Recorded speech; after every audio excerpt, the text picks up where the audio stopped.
La suspensión de actividades también ha afectado el proceso de elección de contralores internos en órganos autónomos, pues no se ha podido realizar el registro de aspirantes. En el orden del día de la sesión de ayer se incluían los acuerdos para celebrar sesiones solemnes con motivo de la conmemoración del centenario luctuoso de Emiliano Zapata y para la conmemoración de los 500 años de la fundación del puerto de Veracruz. Por segunda ocasión en 2 semanas, los coordinadores de las bancadas de oposición se reunieron en un restaurante, por ahí muy cerquita, dice que tiene unos búhos, demandaron a las autoridades garantías para poder realizar su trabajo en San Lázaro. Ahí lo tienen, mis queridos amigos. Y miren, rápidamente, no sé cómo vamos de tiempo, papá, 20 minutos. Y Darcy, Claudia, gracias, muy interesante, qué bueno que te gusta muy mal esa parte, sí, caray. Aquí estás, mi querido Ponchito, estoy hablando acerca de esta legislatura que está en vigor y que no pueden trabajar y llevan 3 días los diputados porque están los de la CENTE allá afuera. Métalos y discutan, platiquen, lleguen a acuerdos. Todos, aunque no pensemos igual, podemos llegar a puntos de acuerdo, por favor, aunque sea uno, pero sí podemos, sí se puede. Gracias a ti, Alfredo Tapia Rueda, gracias Lupita San Juanico, Norma González, Rata Jacob, muchísimas gracias. Y voy a despedir esta parte ya del programa, me quedan 10 minutos, si es que me puedo extender tanto. Claudita Hernández, gracias. El enemigo de la arquitectura. Les estoy hablando que a lo mejor, ¿quién fue? Nerón mandó quemar Roma, ¿no? A destruir edificios y cambiar la cultura. Él pensaba que derrumbando edificios y quemándolos, pues así se cambia la forma y la vida de las sociedades, ¿no? De tiempo en tiempo, como decía don Porfirio antes de salir al exilio a París con su esposa, y le dijo, oye mujer, ¿por qué? No, le dijo a Limantur, a su secretario de Hacienda, si no mal recuerdo en la historia lo que leí, dice, ¿por qué los pueblos dejan de querer a sus gobernantes? Ay, don Porfirio, qué pregunta. Se aventó la de los 64,000 pesos. ¿Por qué el pueblo, los pueblos dejan de querer y amar a sus gobernantes? 33 años lo amaron y después lo corrieron, ¿no? El enemigo de la arquitectura, Juan José Vaz, este hombre, nunca pudo realizar su sueño. ¿Saben cuál era su sueño? Cuando pasaba por ahí enfrentito de Catedral, decía, con toda esa cantera que está ahí enfrente, si la derrumbo, ¿cuántos edificios públicos podría ser? ¿Cuántas escuelas podría ser? Algo para el beneficio de la sociedad. Fíjense qué encono tendría contra la religión y que había adoptado una interpretación personalísima sobre el cambio y la división entre el Estado y la Iglesia. Menos poder para la Iglesia, más poder para la ciudadanía. Fíjense qué interesante, este hombre de la tercera legislatura de 1863 a 65 así pensaba. Nunca pudo realizar su sueño más acariciado, demoler la catedral de la Ciudad de México a cañonazo limpio. Se cuenta que cuando Juan José Vaz, nacido en 1820 y murió en 1887, sí, pasaba frente al majestuoso templo, daba un suspiro y se imaginaba cuántas escuelas, edificios y centros de arte podrían construirse con aquella cantera, y lo bien que se podría usar su espacio para cosas de provecho. Este oriundo de Guadalajara sería una de las peores amenazas contra la arquitectura religiosa en toda nuestra historia nacional.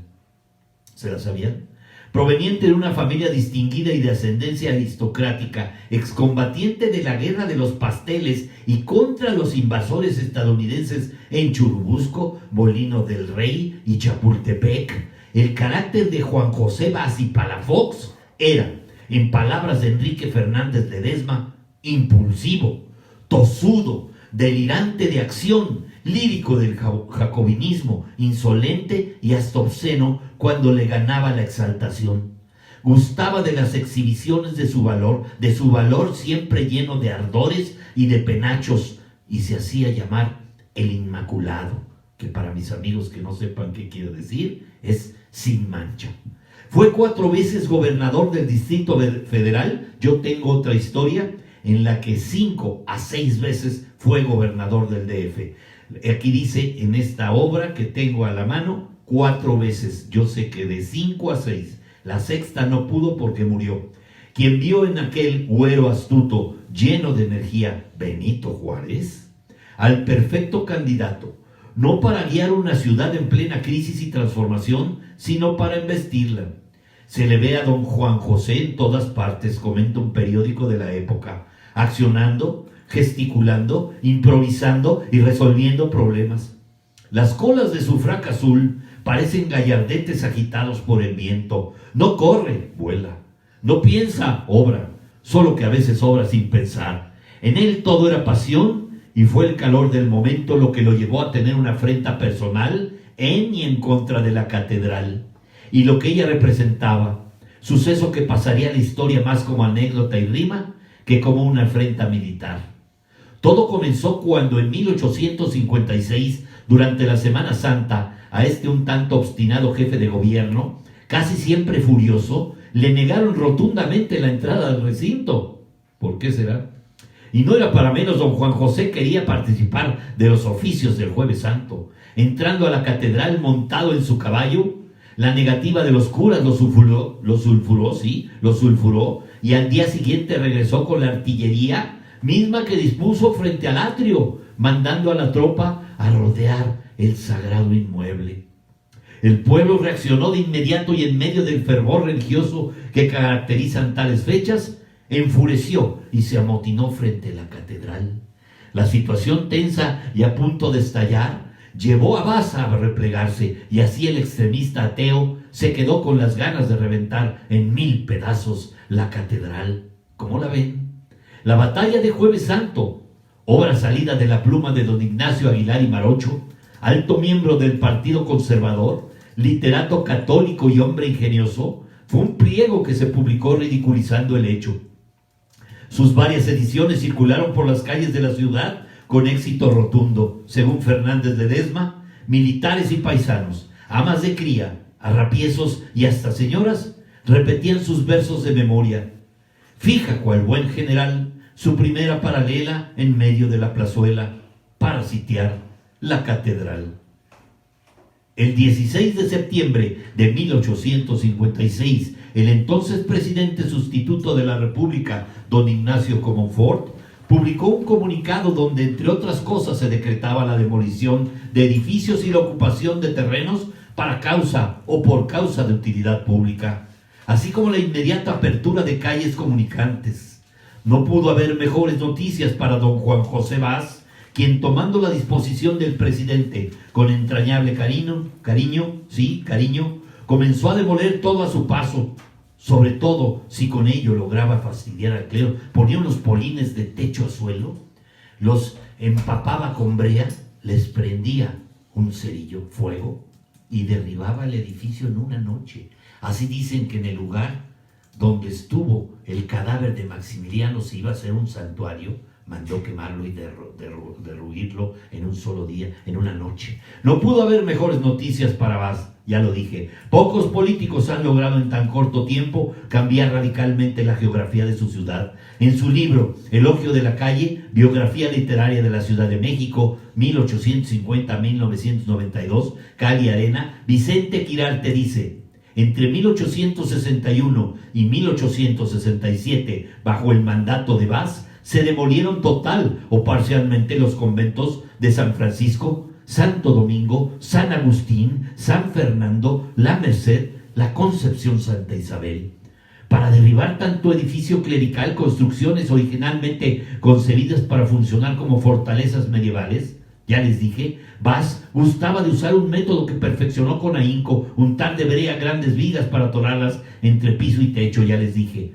Posteriormente prenderles fuego para que el edificio se derribara, comenta Quirarte, y si no, pues siempre estaba a la mano un buen cañón o mortero.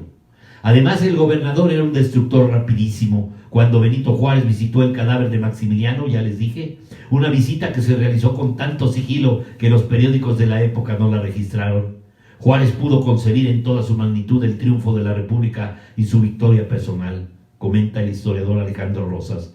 Dispuesto en la iglesia de San Andrés, temía, ya les dije, que se convirtiera ese recinto en una especie de centro de peregrinación de los partidarios del imperio. Entonces Vaz se ofreció a solicitar a destruir el templo, cosa que consiguió en una sola noche. De igual forma, en una sola noche abrió la calle de Independencia y derribó parte del convento de San Francisco. También abrió la calle de 5 de Mayo, de la que López Velarde escribió: le soy adicto a sabiendas de su carácter utilitario, porque racionalmente no podemos separarla de las engañosas cortesanas que la fatigan en carruaje, abatiendo con los tobillos cruzados la virtud de los comerciantes.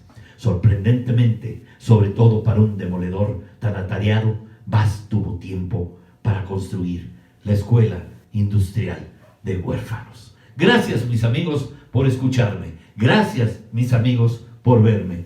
Mario Esteban Ángeles Pérez, página del Planeta Vivo del Chip. Claudia de la Mora, ouch, qué intenso estallar, ¿verdad? La catedral.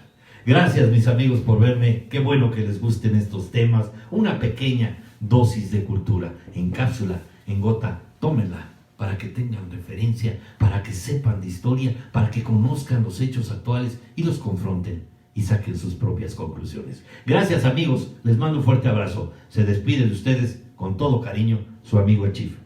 Hasta mañana en Personas y Bienes.